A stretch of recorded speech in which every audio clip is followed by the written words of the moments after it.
दोस्तों, जब हम मुस्लिम देशों का नाम सुनते हैं तो दिमाग में सबसे पहले आता है सोने जैसी चमकती ऊंची इमारतें, लग्जरी कार्स और ऑयल से बनी अरबों खरबों की दौलत। लेकिन क्या आप जानते हैं, इसी दुनिया में एक मुस्लिम देश ऐसा भी है जहां लोग 2 वक्त की रोटी के लिए तरसते हैं, जहां अब भी स्लेवरी जैसी काली सच्चाई जिंदा है और जहां सर्वाइवल खुद एक जंग है। जी हां, आज हम आपको ले चलेंगे अफ्रीका के उस मुस्लिम देश की कहानी पर जिसका नाम है मॉरिटेनिया। कागज पर यह एक आजाद देश है, लेकिन असल जिंदगी में यहाँ के हालात सुनकर आपकी रूह कांप जाएगी। तो तैयार हो जाइए, क्योंकि ये सफर है सच का सफर, जहां हम आपको दिखाएंगे मॉरिटानिया की वो सच्चाई जिसे दुनिया अक्सर नजरअंदाज कर देती है। मॉरिटानिया अफ्रीका के उत्तर पश्चिम में बसा एक छोटा सा देश है जिसकी सबसे बड़ी पहचान है उसका रेगिस्तानी इलाका और वहां का मुश्किल जीवन। इसके चारों ओर बड़े बड़े देश और ओशन फैला है। उत्तर में अल्जीरिया और वेस्टर्न सहारा, पूर्व और दक्षिण में माली, दक्षिण पश्चिम में सेनेगल और पश्चिम की तरफ अटलांटिक ओशन।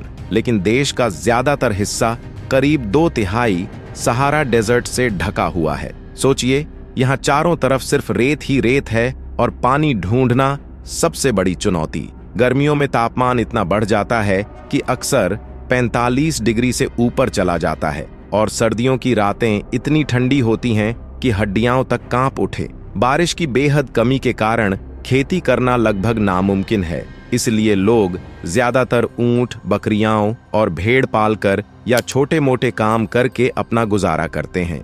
यहाँ की आबादी लगभग 50 लाख है और इनमें से 90% से ज्यादा लोग मुस्लिम हैं, जो ज्यादातर सुन्नी इस्लाम मानते हैं। इस्लाम सिर्फ एक धर्म नहीं बल्कि यहाँ की पहचान और समाज की रीढ़ है। लेकिन समाज के अंदर भी अलग अलग समुदाय हैं। एक तरफ अरब बर्बर लोग तो दूसरी तरफ ब्लैक अफ्रीकन समूह जैसे फुलानी, सोनिनके और वोलफ। यही विविधता कभी कभी एकजुटता की जगह भेदभाव और असमानता भी पैदा कर देती है। यही वजह है कि मॉरिटेनिया को दुनिया के सबसे गरीब और कठिन मुस्लिम देशों में गिना जाता है। मॉरिटेनिया का इतिहास सीधा साधा लेकिन काफी संघर्षों से भरा रहा है। कभी यह देश फ्रांस का उपनिवेश हुआ करता था। 1900 के आसपास फ्रांस ने इस पूरे इलाके पर कब्जा किया और यहाँ के संसाधनों को अपने फायदे के लिए इस्तेमाल करना शुरू कर दिया। मछली पकड़ने का कारोबार, खनिज संपदा और यहाँ का श्रम, सब कुछ फ्रांस के हित में जाता रहा, जबकि आम लोगों को बहुत कम फायदा मिला। धीरे धीरे गरीबी और असमानता यहाँ की पहचान बन गई। 1960 में मॉरिटेनिया को आजादी मिली और लोगों को उम्मीद जगी कि अब हालात बदलेंगे। लेकिन सच उतना आसान नहीं था।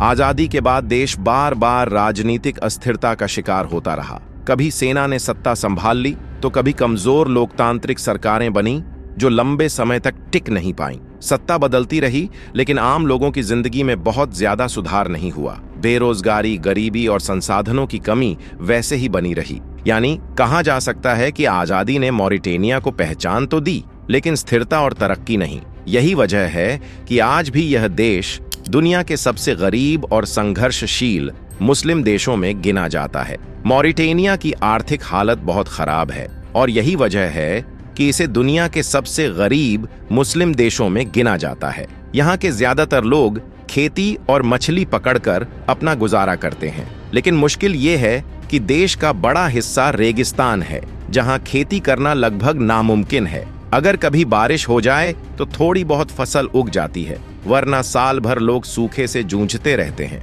मछली पकड़ना यहाँ की दूसरी बड़ी कमाई है, क्योंकि मॉरिटेनिया के पास लंबा समुद्री किनारा है।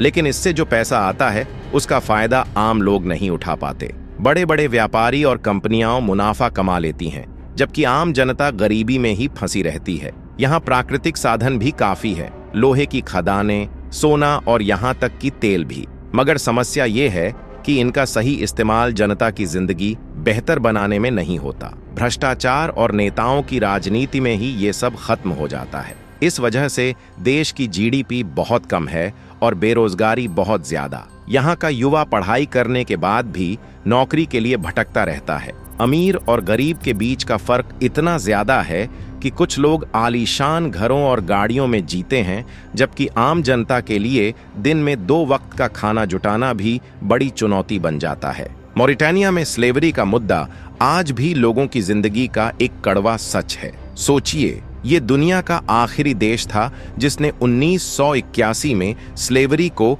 आधिकारिक तौर पर खत्म किया, लेकिन असल में हालात आज भी पूरी तरह नहीं बदले। कई रिपोर्ट्स बताती हैं कि यहाँ अभी भी मॉडर्न स्लेवरी जैसी स्थिति मौजूद है। इसका मतलब ये है कि गरीब और कमजोर परिवारों के लोग अमीर घरानों में नौकर या मजदूर बनकर काम करते हैं। कई बार उन्हें बहुत कम पैसे दिए जाते हैं या बिल्कुल भी मजदूरी नहीं मिलती।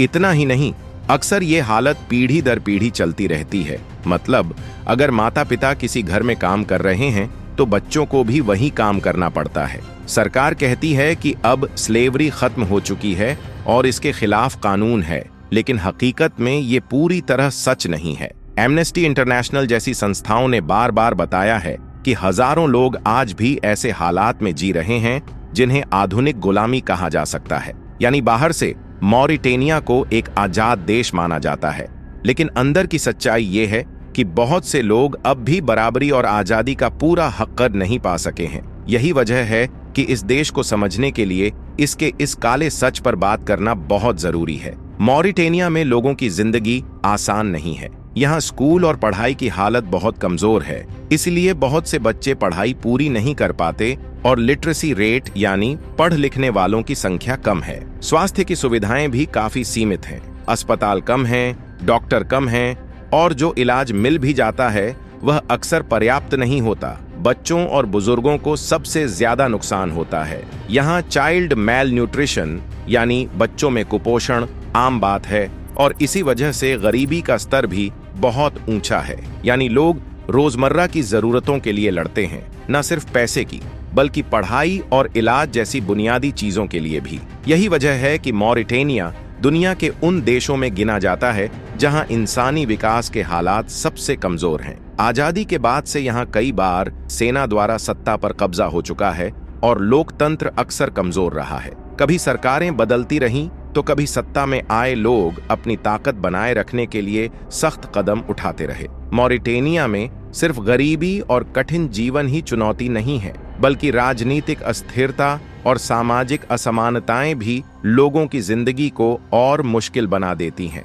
मॉरिटेनिया का कल्चर और रिलीजन इसकी पहचान का बड़ा हिस्सा है। यहाँ की आबादी लगभग 100% मुस्लिम है और इस्लाम लोगों की रोजमर्रा की जिंदगी, रीति रिवाज और सोच का हिस्सा है। लोग अपने मेहमानों के प्रति बहुत हॉस्पिटैलिटी दिखाते हैं। अगर आप किसी घर जाएं तो आपको चाय, खाना और मुस्कान के साथ स्वागत मिलेगा। मॉरिटेनिया की कल्चर में पुराने ट्रेडिशंस आज भी जिंदा हैं। शादी, त्योहार और पारिवारिक रीतियां पीढ़ी दर पीढ़ी चली आ रही हैं। लोग अपनी संस्कृति और धर्म पर गर्व महसूस करते हैं और यही उनकी जीवन शैली को अलग और दिलचस्प बनाता है। जब दुनिया के मुस्लिम देशों की बात होती है तो अक्सर लोग यूएई, सऊदी अरब या कतर जैसी चमचमाती और अमीर जगहों को ही देखते हैं। वहाँ की ऊंची इमारतें, आलीशान मॉल्स, बढ़िया सड़कें और आधुनिक जीवन शैली सबको आकर्षित करती हैं। लेकिन अगर आप मॉरिटेनिया जैसी जगह देखें तो फर्क बहुत साफ दिखाई देता है। मॉरिटेनिया में जीवन मुश्किल है।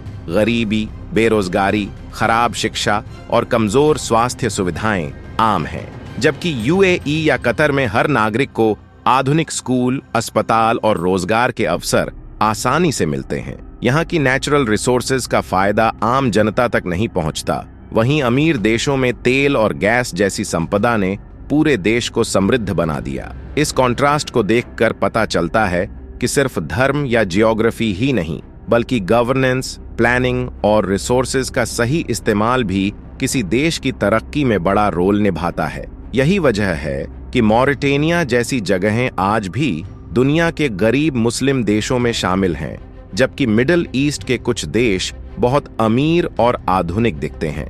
मॉरिटेनिया की कहानी गरीबी, संघर्ष और धैर्य की मिसाल है। यहाँ लोग रोजमर्रा की मुश्किलों के बावजूद अपने जीवन को आगे बढ़ाने की कोशिश करते हैं। शिक्षा की कमी, स्वास्थ्य सुविधाओं का अभाव, बेरोजगारी और सामाजिक असमानताएं, ये सब उनकी जिंदगी को कठिन बनाते हैं। लेकिन उनकी रेजिलियंस और मेहनत तारीफ के काबिल है। लेकिन बदलाव की बहुत जरूरत है। अगर आपको ये वीडियो पसंद आया हो तो इसे लाइक और शेयर करना मत भूलिए। साथ ही हमारे चैनल को सब्सक्राइब करें ताकि आप हमारी नई और रोचक अपडेट्स सबसे पहले पा सकें। मिलते हैं अगले वीडियो में, तब तक के लिए नमस्कार और जय हिंद।